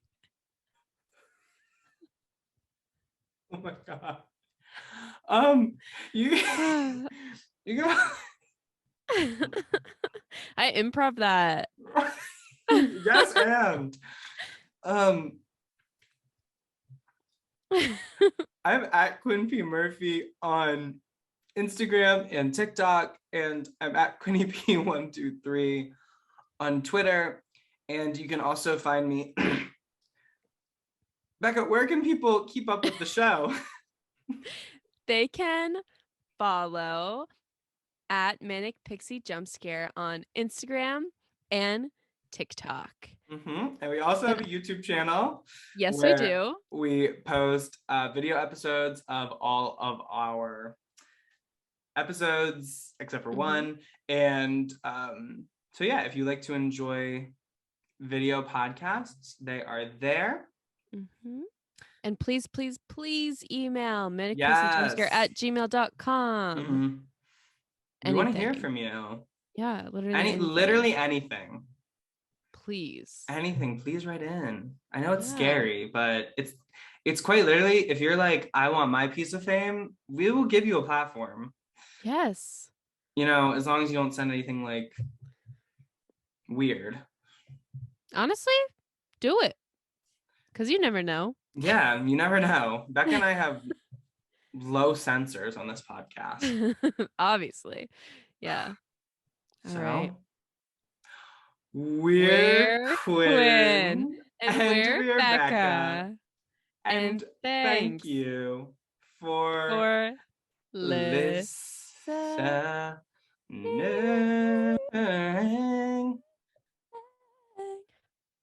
Yeah.